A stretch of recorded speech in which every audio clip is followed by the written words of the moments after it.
You can heal your life. लेखक Louise L Hay. प्रकरण 9। दैनिक कार्य। वाक्य। मुझे अपने नए मानसिक कार्यों का अभ्यास करने में आनंद आता है। यदि बच्चे पहली बार गिरकर चलना छोड़ देते हैं तो वे कभी चलना नहीं सीख पाते। जैसे आप कोई भी नई चीज सीख रहे हैं तो उसे अपने जीवन का हिस्सा बनाने के लिए अभ्यास करना होता है, समय लगता है, पहले काफी एकाग्रता की आवश्यकता होती है। हम में से कई लोग कड़ी मेहनत करने का फैसला करते हैं। मैं इसे कड़ी मेहनत नहीं बल्कि सीखने के लिए कुछ नया मानना चाहती हूँ। सीखने की प्रक्रिया हमेशा वही होती है, चाहे विषय कुछ भी हो। चाहे आप एक कार चलाना सीख रहे हो, या टाइपिंग, या टेनिस खेलना, या सकारात्मक सोचना। पहले हम विफल होते हैं क्योंकि हमारा अवचेतन मन कोशिश करते हुए सीखता है। फिर भी हर बार जब हम वापस अभ्यास करते हैं तो हमारे लिए कुछ आसान हो जाता है और हम उसे कुछ बेहतर ढंग से कर पाते हैं। निश्चित रूप से आप पहले ही दिन परिपूर्ण नहीं होंगे। आप उतना करेंगे जितना कर पाएंगे। शुरुआत के लिए यह काफी है। अपने आप से अक्सर कहें, मैं जितना अच्छा कर सकता हूं वह कर रहा हूं। हमेशा खुद को सहारा दें। मुझे अपना पहला भाषण अच्छी तरह याद है। जब मैं मंच से नीचे उतरी तो मैंने तत्काल अपने आप से कहा, लुइस, तुम अद्भुत हो। पहली बार में तुमने शानदार काम किया। 5 या 6 बार करने पर तुम निपुण हो जाओगी। कुछ घंटे बाद मैंने अपने आप से कहा, मुझे लगता है हम कुछ चीजें बदल सकते हैं। चलो इसे ठीक करें, चलो उसे ठीक करें। मैंने किसी भी रूप में अपनी निंदा करने से इनकार कर दिया। अगर मैं मन से उतरते ही अपने आप को कमजोर मानना शुरू कर देती, ओह तुमने कितना खराब काम किया, तुमने यह गलती की, तुमने वह गलती की, तो फिर मैं अपना दूसरा भाषण देने में डरती। और मेरा दूसरा भाषण पहले से बेहतर था और छठे भाषण तक मैं सर्वोत्तम महसूस कर रही थी। अपने आसपास सिद्धांतों को कारगर होते देखना। इस पुस्तक को लिखना शुरू करने से पहले मैंने अपने लिए एक वर्ड प्रोसेसर कंप्यूटर खरीदा। मैंने उसे मैजिक लेडी का नाम दिया। यह एक नई चीज थी जिसे मैंने सीखने का फैसला किया। मैंने पाया कि कंप्यूटर सीखना आध्यात्मिक सिद्धांतों को सीखने जैसा है। जब मैंने कंप्यूटर के सिद्धांतों को सीख लिया तो उसने वास्तव में मेरे लिए चमत्कार किया। जब मैं उसके सिद्धांतों को पूरी तरह पालन नहीं करती थी तो या तो कुछ नहीं होता था या उस तरह काम नहीं करता था जैसा मैं चाहती थी। मैं परेशान हो सकती थी, जबकि वह धैर्य से प्रतीक्षा कर रही थी कि मैं उसके सिद्धांत सीख लूं, और फिर उसने मेरे लिए चमत्कार किया। इसके लिए अभ्यास की आवश्यकता पड़ी। यही होता है, जब आप कुछ नया सीखना शुरू करते हैं, आपको आध्यात्मिक सिद्धांतों को सीखना चाहिए और उनका पूरी तरह पालन करना चाहिए। आप उन्हें अपनी पुरानी विचारधाराओं की ओर नहीं मोड़ सकते। आपको नई भाषा सीखनी चाहिए और उसका पालन करना चाहिए, फिर आपके जीवन में चमत्कार दिखेगा। अपने सीखने की आदत को प्रबल बनाएं। आप जितने रूपों में अपने सीखने की आदत को प्रबल बना सकते हैं उतना ही बेहतर है। मैं आपको कुछ सुझाव देना चाहूंगी। आभार व्यक्त करना, प्रतिज्ञाओं को लिखना, ध्यान करना, अभ्यास का आनंद उठाना, अच्छा पोषण लेना, जोर जोर से प्रतिज्ञाएं करना, प्रतिज्ञाओं को गाना, रिलैक्सेशन अभ्यासों के लिए समय निकालना, मानस दर्शन या विजुअलाइजेशन का इस्तेमाल करना, मानसिक चित्रण, पाठन और अध्ययन। मेरा दैनिक कार्यक्रम। मेरा अपना दैनिक कार्यक्रम कुछ इस प्रकार है। जगने पर मेरे पहले विचार अपनी आंखें खोलने से पहले जहां तक मैं सोच सकती हूँ उस हर चीज के लिए आभारी होने के होते हैं। स्नान के बाद मैं लगभग आधे घंटे तक ध्यान करती हूँ और अपनी शपथें तथा प्रार्थनाएं करती हूँ। फिर ट्रैम्पोलिन पर लगभग 15 मिनट की कसरत के बाद मैं कभी कभी टेलीविजन पर सुबह 6 बजे के एरोबिक कार्यक्रम के साथ कसरत करती हूँ। इसके बाद मैं नाश्ते के लिए तैयार होती हूँ, जिसमें फल, फलों के रस और हर्बल चाय होती है। मैं यह भोजन प्रदान करने के लिए धरती माँ का धन्यवाद करती हूँ और मुझको पोषण प्रदान करने में अपना जीवन समर्पित कर देने के लिए भोजन का धन्यवाद करती हूँ। दोपहर के भोजन से पहले मैं दर्पण के सामने जाकर जोर जोर से कुछ प्रतिज्ञाएं करना पसंद करती हूँ। मैं कभी कभी उन्हें गाती भी हूँ, जैसे, लुइस तुम अद्भुत हो और मैं तुम्हें प्यार करती हूँ। ये तुम्हारे जीवन के बेहतरीन दिनों में से एक है। तुम्हारे सर्वोत्तम लाभ के लिए हर चीज काम कर रही है। तुम जो भी जानना चाहती हो वो तुम्हारे सामने है। तुम्हें जिस चीज की भी आवश्यकता है वह तुम्हारे पास आती है। सब अच्छा है। दोपहर का भोजन अक्सर सलाद का बड़ा हिस्सा होता है। फिर से उस भोजन का आशीर्वाद और उसका धन्यवाद दिया जाता है।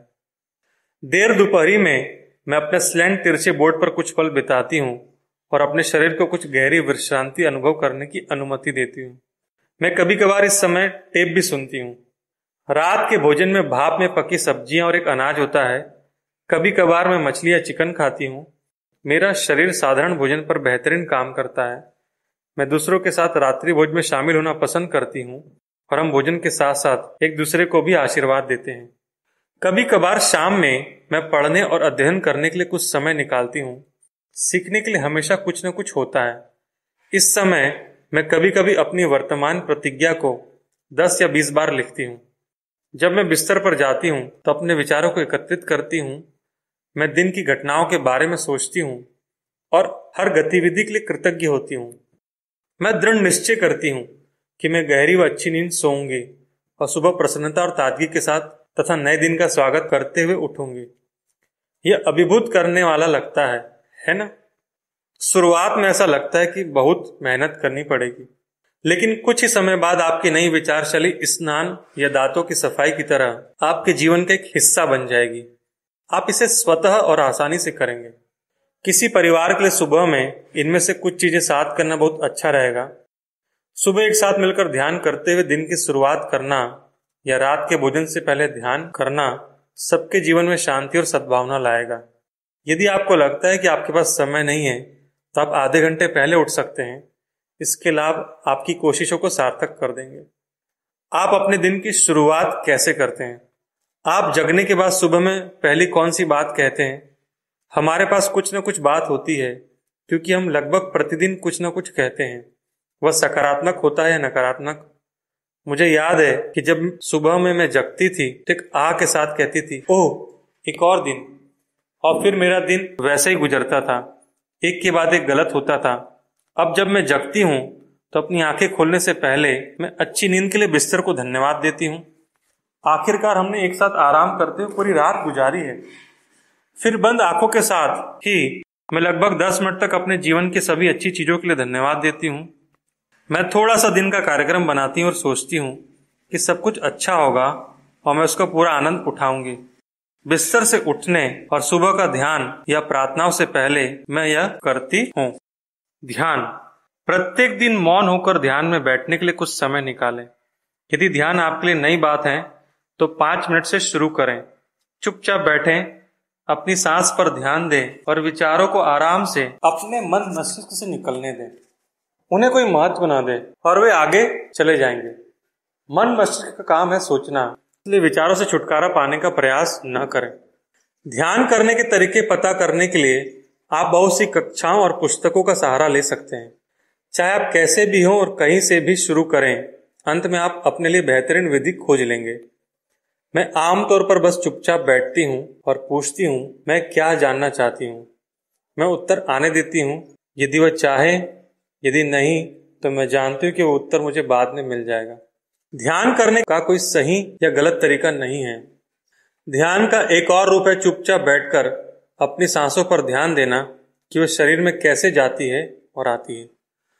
जब आप सांस लेते हैं तो 1 गिने और सांस छोड़ने के साथ 2 गिने। गिनती जारी रखें जब तक कि आप 10 पर नहीं पहुंच जाते। फिर 1 से शुरू करें। यदि आपको लगता है कि आपकी गिनती आपको 25 के आसपास ले गई तो फिर से 1 पर वापस चले जाएं। एक ग्राहक थी जो मुझे काफी बुद्धिमान और तेज लगती थी। उसका मस्तिष्क असाधारण रूप से चतुर व तेज था और वह काफी विनोद प्रिय थी। फिर भी वह सफल नहीं हो पाती थी। उसका वजन अधिक था।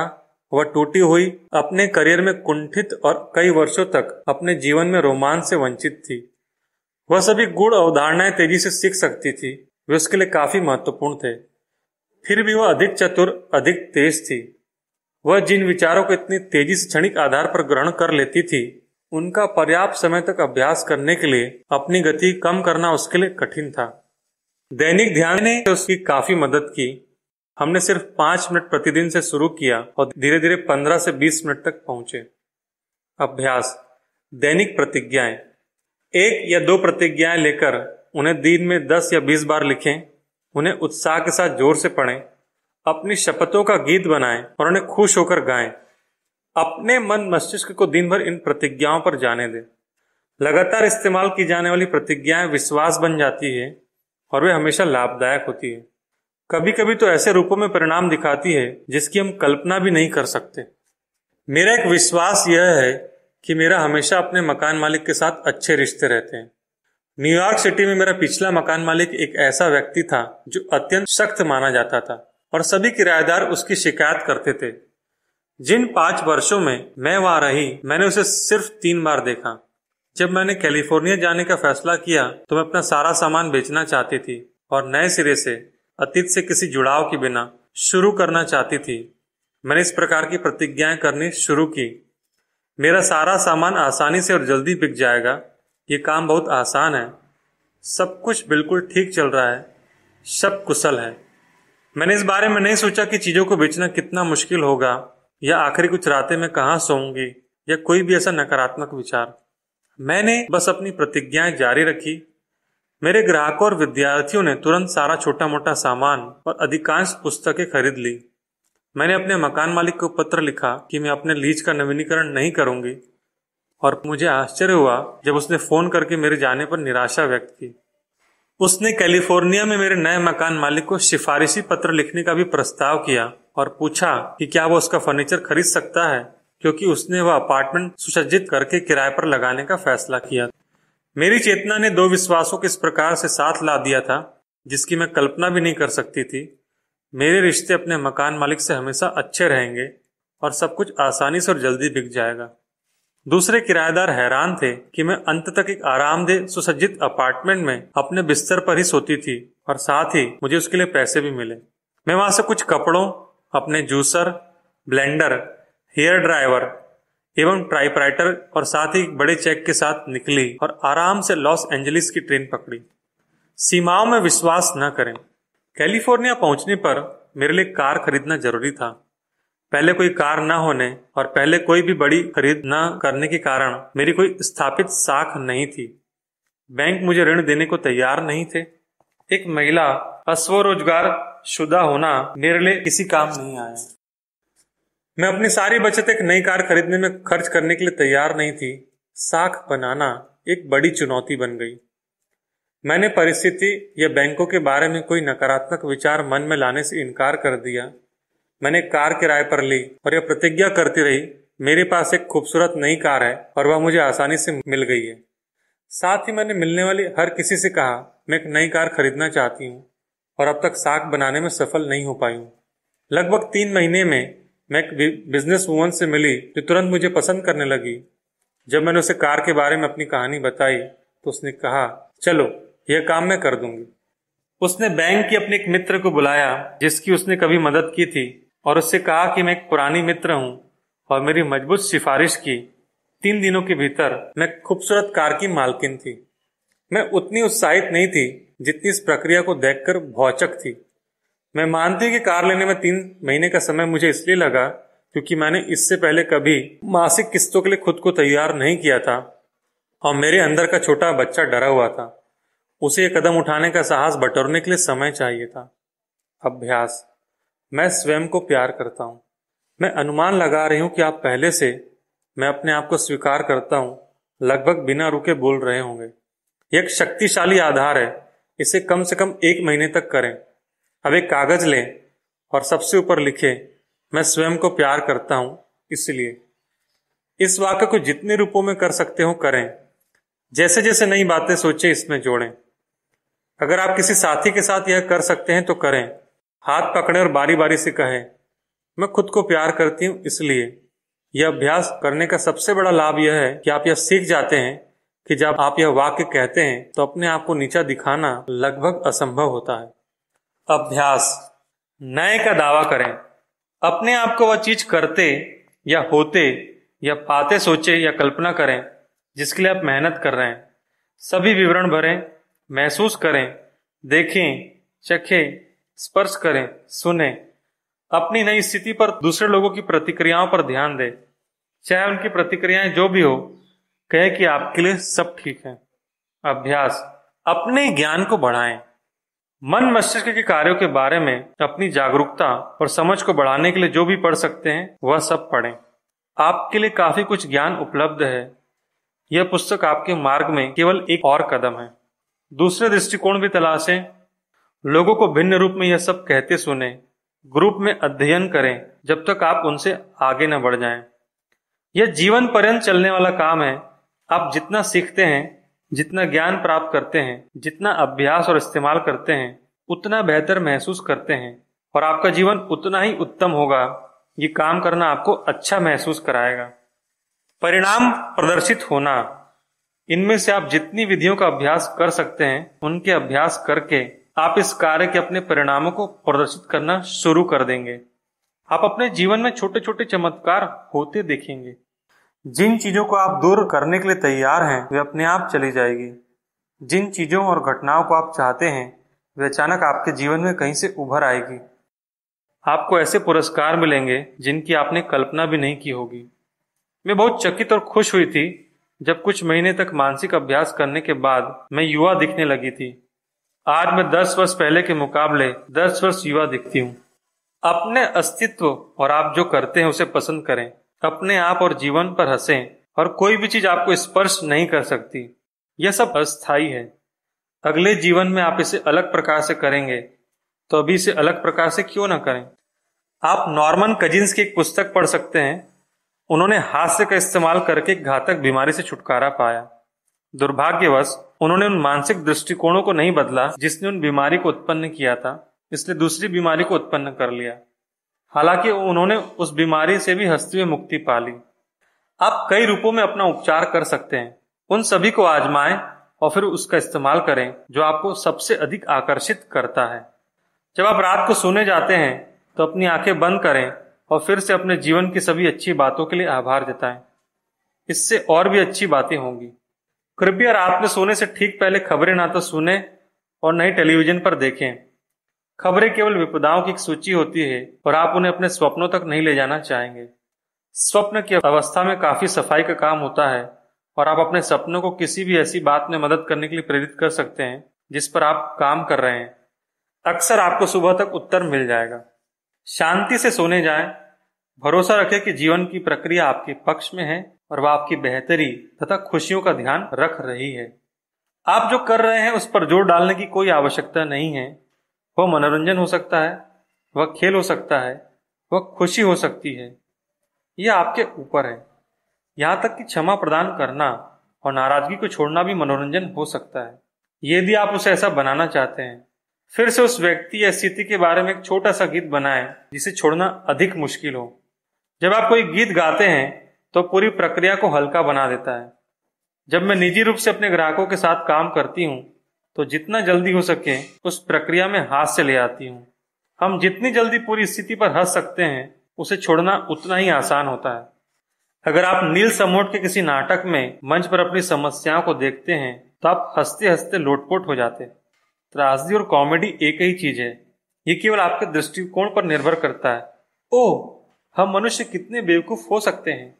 अपने कायाकल्प को मनोरंजन और खुशी की बात बनाने के लिए आप जो भी कर सकते हो वह करें। मजे कीजिए। जीवन की अनंतता में जहां मैं हूं, सब कुछ संपूर्ण और परिपूर्ण है। अंत में एक निश्चय। मैं खुद को सहारा देता हूं और जीवन मुझे सहारा देता है। मैं अपने चारों ओर और अपने जीवन के हर क्षेत्र में सिद्धांतों को काम करते देखता हूं। मैं उसे प्रबलित करता हूं जिसे मैं आनंद के साथ सीखता हूं। मेरा दिन आभार और खुशी के साथ शुरू होता है। मैं दिन के रोमांचों की ओर उत्साह से देखता हूं, यह जानते हुए कि मेरे जीवन में सब अच्छा है। मैं अपने आप को और अपने सभी कार्यों को पसंद करता हूं। मैं जीवन की जीवंत, प्रेममय, आनंदमय अभिव्यक्ति हूं। मेरी दुनिया में सब कुछ अच्छा है।